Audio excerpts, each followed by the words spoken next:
Halo, selamat datang di channel Warisan Cakrawala TV. Di video kali ini, saya akan membahas tentang Ratu Adil dan masa depan Indonesia, harapan atau hayalan. Tidak perlu menunggu lama-lama lagi, mari kita simak bersama.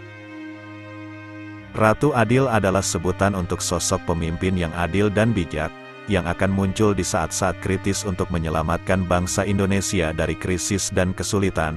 Konsep Ratu Adil berasal dari ramalan Jayabaya, seorang raja Kediri yang hidup pada abad ke-12, yang dikenal sebagai pemimpin visioner dan memiliki kemampuan meramal masa depan. Dalam ramalannya, Jayabaya menyebutkan bahwa akan ada zaman edan, yaitu zaman kegelapan dan kekacauan, yang ditandai dengan bencana alam, peperangan, kemiskinan, ketidakadilan, dan kerusakan moral. Zaman edan ini akan berlangsung selama 500 tahun, dan di akhir zaman edan, akan muncul Ratu Adil yang akan membawa Indonesia ke puncak kejayaan, seperti di masa Majapahit. Ratu Adil juga disebut sebagai Satrio Piningit, yaitu satria yang tersembunyi, yang memiliki kekuatan gaib dan pusaka sakti. Satrio Piningit akan muncul di tengah-tengah rakyat, tanpa diketahui asal-usul dan identitasnya. Satrio Piningit akan memimpin perjuangan melawan penjajah dan penindas, dan akan mengembalikan kejayaan dan kedaulatan Indonesia. Sejak zaman kolonial hingga kini, banyak orang yang mengklaim dirinya sebagai Ratu Adil atau Satrio Piningit, atau mengaitkan sosok Ratu Adil dengan tokoh-tokoh tertentu, seperti Pangeran Diponegoro, Soekarno, Prabowo Subianto, Ganjar Pranowo, Anies Baswedan, dan lain-lain.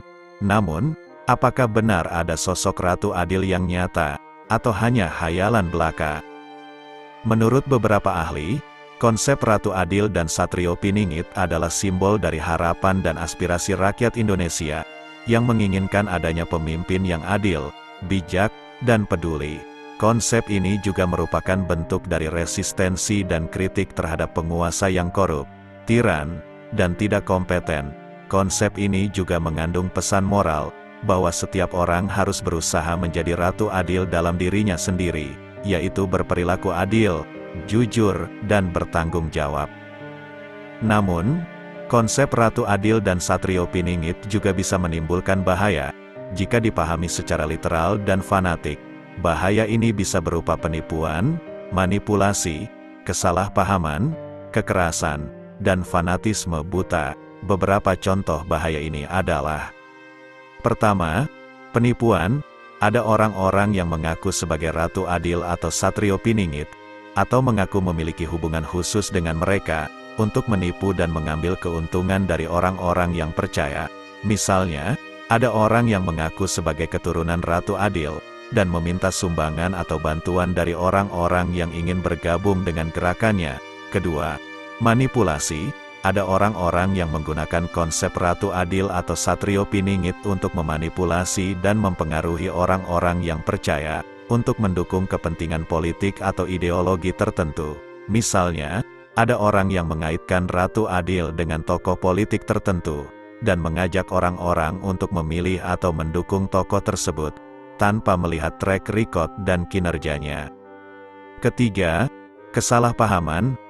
Ada orang-orang yang salah memahami konsep Ratu Adil atau Satrio Piningit, dan menganggapnya sebagai sosok yang sempurna, tak terkalahkan, dan tak bisa salah.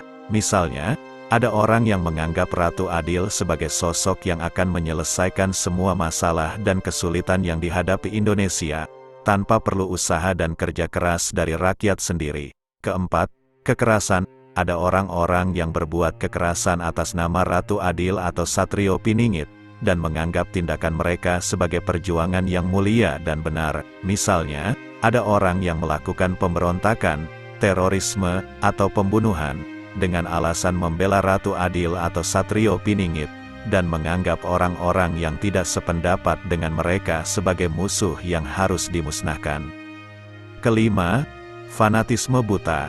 Ada orang-orang yang menjadi fanatik dan buta terhadap Ratu Adil atau Satrio Piningit, dan tidak mau mendengar atau menerima pendapat atau fakta yang berbeda atau bertentangan dengan keyakinan mereka. Misalnya, Ada orang yang menolak kritik atau saran yang ditujukan kepada Ratu Adil atau Satrio Piningit, dan menganggap orang-orang yang mengkritik atau menyarankan mereka sebagai pengkhianat atau penista.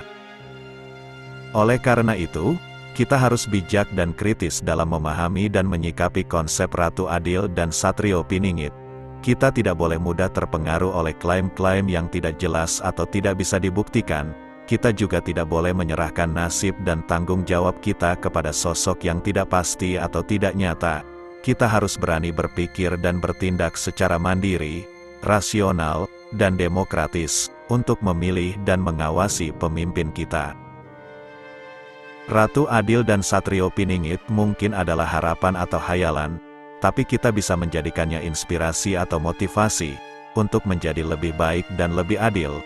Baik sebagai individu maupun sebagai bangsa, kita bisa menjadi Ratu Adil dan Satrio Piningit dalam diri kita sendiri, dengan cara berperilaku adil, jujur, dan bertanggung jawab, serta berkontribusi positif bagi kemajuan dan kesejahteraan Indonesia.